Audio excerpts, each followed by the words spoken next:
देखो बच्चों, आज फिर हम एक नया क्वेश्चन लेके आए। जेईई मेंस का मैथ का क्वेश्चन है। इस प्रकार के क्वेश्चन को आप इजीली कैसे सोल्व कर सकते हो। देखो, जब भी आपने एक दिमाग लगाना है, अगर आपको 1 1 on 2 या कोई भी फंक्शन अगर आपसे संख्या में पूछे गए हैं, आपसे पूछे गए कि 1 1 फंक्शन कितने हैं, on 2 कितने हैं, अगर संख्या पूछी गई है तो उसका एक ही तरीका है। तो आपको यह भी पता होना चाहिए कि ए और बी जो डोमेन कोडोमेन है उसमें कितनी संख्या एलिमेंट, तो आपने पहले ये फाइंड आउट करना है कितनी है। तो बड़ा आसान है, आप फाइंड आउट कर लो। क्योंकि मैंने आपको एक एक स्टेप समझाना, तो मैं धीरे धीरे समझाऊंगा। आपको अगर समझ में आ गया और आपको अप्लाई करना आगे पेपर में, आप बहुत फास्ट कर दोगे। देखो कैसे है ये दे रखा mod of mod of x minus three का mod less than equal to 1।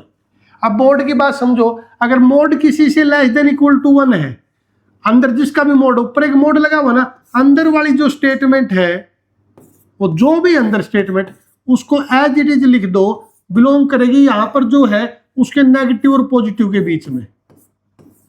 Negative और पॉजिटिव, मान लो यार 2 होता तो वो बिलोंग करती -2 और +2 के बीच में, या 3 होता तो वो बिलोंग करती -3 और +3 के बीच में। ये मोड की सिंपल डेफिनेशन आप इस समझ सकते हो, ठीक है। सिंपल प्रॉपर्टी मान लो मोड की है, ठीक है। या 3 हो गया। अब क्या हुआ, आप इस 3 को ना, ये जो 3 है, इस 3 को आप खत्म करना चाहते हो यहां से, इस 3 को, -3 को नहीं चाहते। अगर -3 को नहीं चाहते या माइनस का 3 है तो दोनों साइड लिमिट में +3 कर दो, आपका आंसर आ जाएगा। कैसे, या इस 3 को हटा दो और वहां +3 कर दो। +3 करोगे तो ये 3 हो गया, ये 4 हो गया। +3 करोगे तो ये 3 हो गया और ये 4 हो गया। समझ में आ गया। अगर यहाँ +3 होते हैं तो दोनों माइनस कर दो, या माइनस हो जाता है, और यहाँ माइनस था तो वहां प्लस हो जाता है, ठीक है। अब मोड सुनो, इसका मोड इसमें बिलोंग करता है। अगर इस मोड को आप हटाना चाहते हो, किसी का मोड इसमें बिलोंग करता है, इसको हटाना चाहते हो, एक ही तरीका है, मोड को यहां से हटा दो, यो या तो इसके बीच का लाई करेगा, एक तरीका तो यही हो सकता है।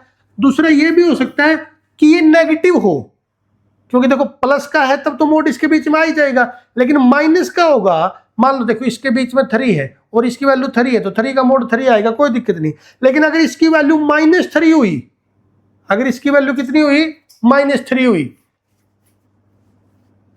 अगर इसकी वैल्यू -3 हुई, तब भी तो क्या होगा, उसका मोड इसके बीच में ही आएगा ना। तो दूसरा ये हो सकता है कि x -3 बिलोंग करता हो, आप सिंपल याद कर दो, इनको नेगेटिव करके उल्टा कर दो, क्योंकि नेगेटिव करोगे तो बड़ी स्टेटमेंट छोटी और छोटी बड़ी हो जाएगी। तो -4 -2 ये हो सकता है, -4 -2, ठीक है।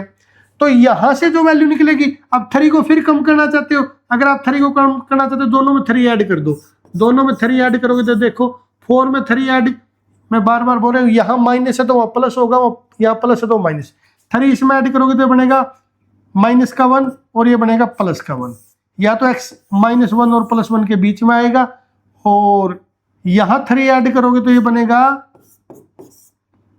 3 ऐड करोगे 5 और 7। तो x की 2 पॉसिबिलिटी आई है, 5 और 7 के बीच में, -1 और 1 के बीच में, और हमने साथ में इंटीजर लेने हैं।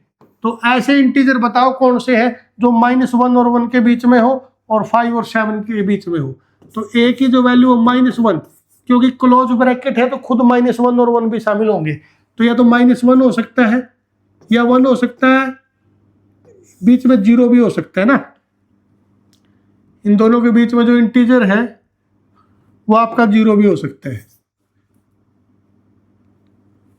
देखो 0 हो सकता है, 1, इसके नाम के तो यही हो सकते हैं, -1 और 1 के बीच में इंटीजर लेने ना, अपने सारे नंबर थोड़े लेने। और दूसरा इंटरवल आया 5 7, तो 5 7 के बीच में होता है 5 6 और 7।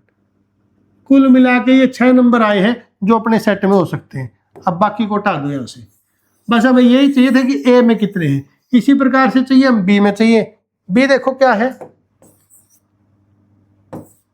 बी, अब बी को लिखो साफ, क्या है, बी है अपना रियल नंबर है, एक्स में रियल नंबर है, लेकिन रियल में से 1 2 हटा रखे हैं। माइनस करने का मतलब ये हटा रखे, यानी कि रियल नंबर ले रहे हैं लेकिन 1 2 नहीं होने चाहिए। और क्या खास बात है, ऐसे रियल नंबर है x -2 करें, x -4 करें, और log e बेस x -2 करें, इसका आंसर 0 आ जाए। ये तो और भी सिंपल है, इसकी वैल्यू बी सेट देखो बच्चों क्या होगा। सिंपल सोचना, डिवाइड में है x माइनस 1। आप सिंपल आराम से सोचना, जब कोई चीज जीरो हुई है, कोई नंबर जीरो बना है, तो उन नंबर में से एक तो जीरो होगा, तभी तो मल्टीप्लाई जीरो हुई है। और नोमिनेटर डिनोमिनेटर में अगर कोई चीज हो, डिनोमिनेटर अगर जीरो बन गया गलती से भी, तो चीज नॉट डिफाइन हो जाएगी, वो नंबर, वो वैल्यू क्या हो जाएगी, नॉट डिफाइन। तो इसका तो कोई फंडा है ही नहीं, बल्कि सेट में 1 नहीं होना चाहिए, वो दे रखे कि 1 नहीं है। 1 हो भी गया तो नॉट डिफाइन होगा, जीरो नहीं होगा, तो इसको तो भूल जाओ। अब ऊपर वाला देखो कब जीरो बन सकता है। ये ब्रैकेट तब जीरो बनेगा जब x को 2 पुट करोगे, ये ब्रैकेट तब जीरो बनेगा जब x को 4 पुट करोगे। दो वैल्यू तो ये है 2 4। अब ये ब्रैकेट कब जीरो बनेगा, आप जानते हो log कब जीरो बनता है।